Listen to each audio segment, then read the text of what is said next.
When it comes to medium format film photography, I've had a lot of people reach out to me just asking which camera they should buy for their first one. And obviously there's all sorts of options out there, and different cameras are going to suit different people in different ways. So what we're going to do today in this video is we're going to take a look at the 3 different styles of medium format cameras, including some specific recommendations, in hopes that this helps you figure out which one may be best for you.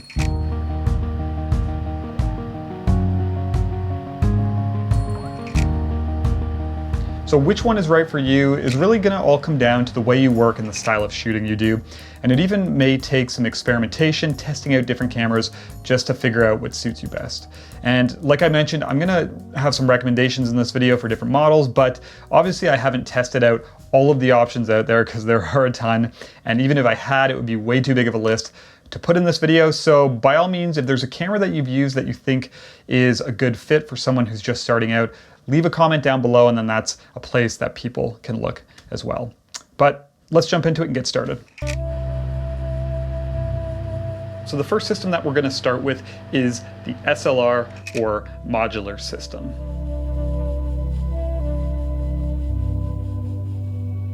So a lot of the SLR systems in the medium format world pretty much look like boxes, which you can kind of build up or strip down to your liking. And depending on the brand and the model, there'll be different amounts of customization and accessories available. And if you've ever looked at medium format cameras before, you've probably seen some that look like this. And the camera that I have for this video is a Mamiya 645-1000S, which offers quite a bit of customization, although maybe not as much as some other brands. So one of the features that this camera in particular is lacking that other models and other manufacturers offer is the ability to remove the film back mid-roll. So with this camera, you actually load the film right into the back of the camera, and then you close the door, and then the roll's basically in there until you're finished. But other models from Mamiya and other manufacturers offer the ability to actually remove the entire film back mid-roll by inserting a dark slide, and then you can take another film back and put it on with a different film stock loaded. And again, how much this is a must is really going to come down to how you work and what your preferences are.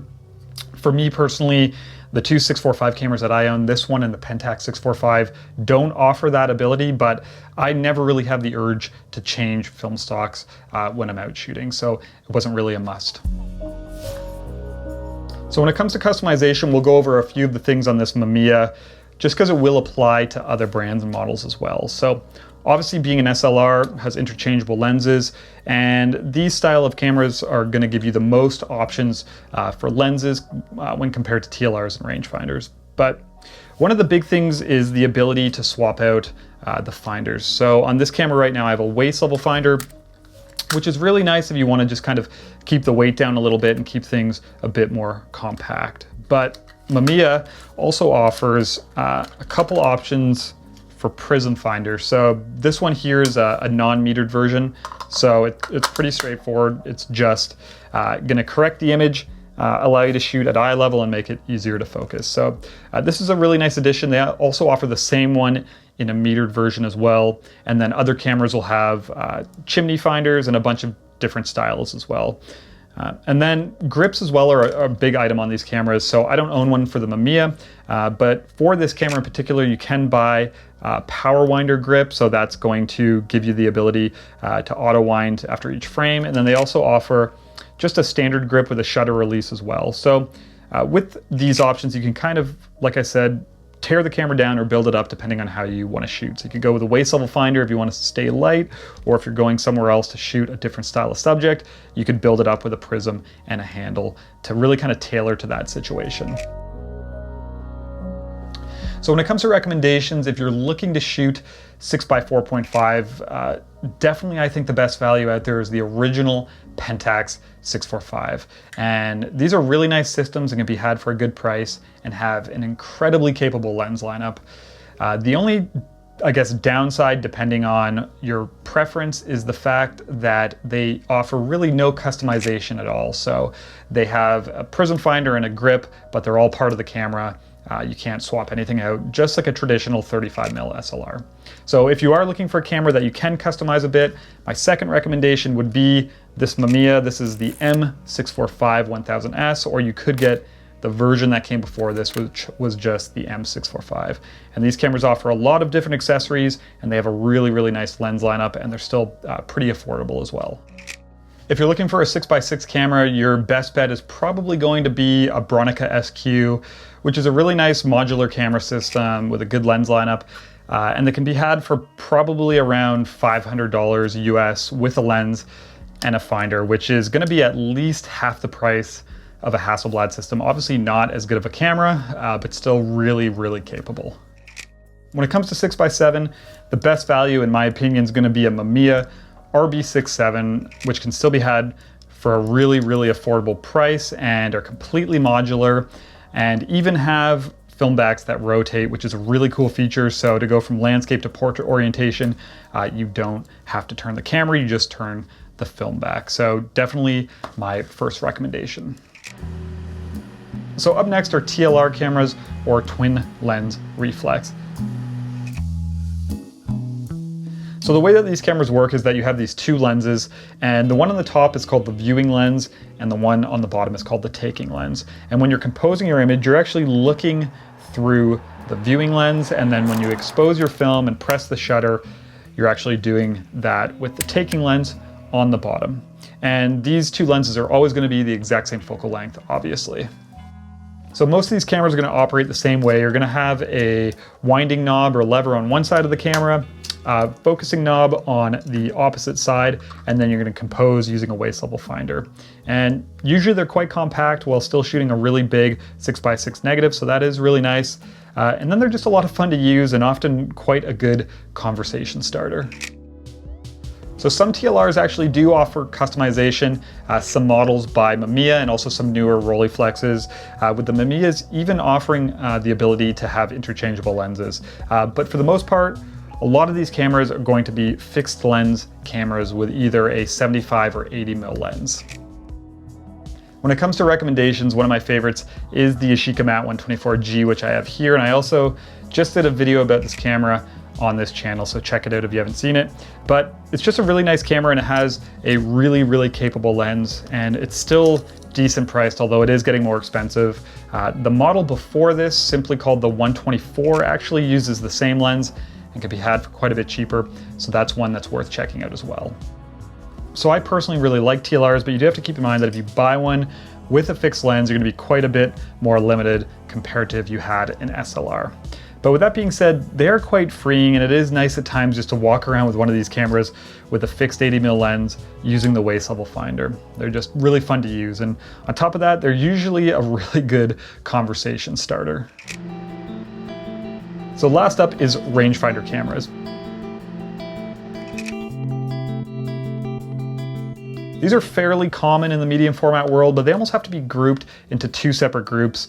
The first being older cameras from around the 50s and 60s, and then the second group being newer cameras from the 80s and beyond, as they do differ quite a bit in style and price. So we'll start with older rangefinder cameras.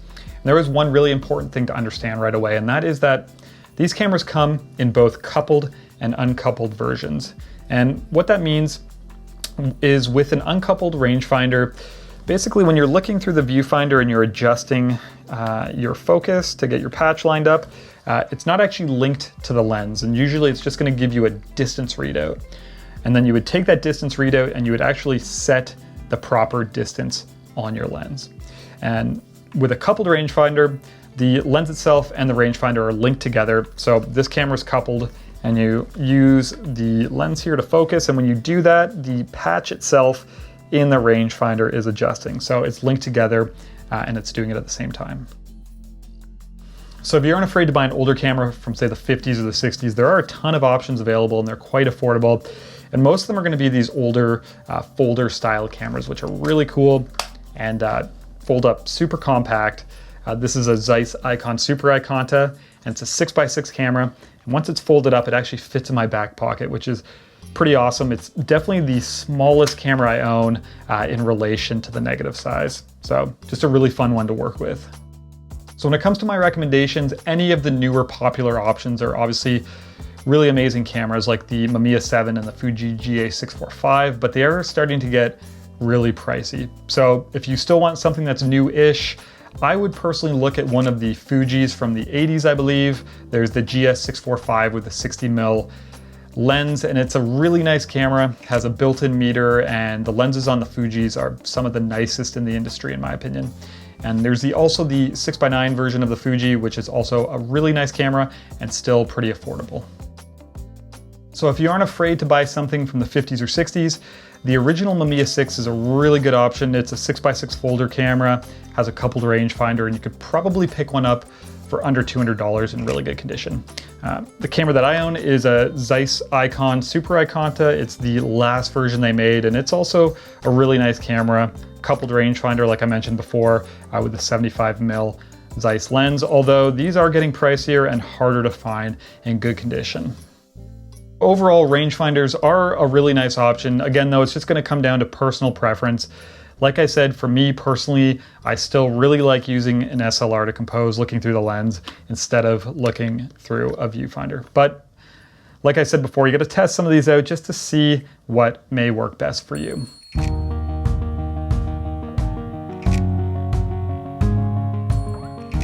So the cameras listed in this video are obviously just a few of my recommendations. There's a ton of great options out there and a lot of systems to choose from. But I hope at the very least this video just gives you a little bit of a better understanding of the options out there and maybe helps you figure out which one may be best for you. And as always, just want to say thank you guys for watching. Thank you for following, for the support. If you aren't following me on Instagram, my link's in the description below. It's where I post all of my work quite often, so check that out. Until next time, thank you guys. See you soon.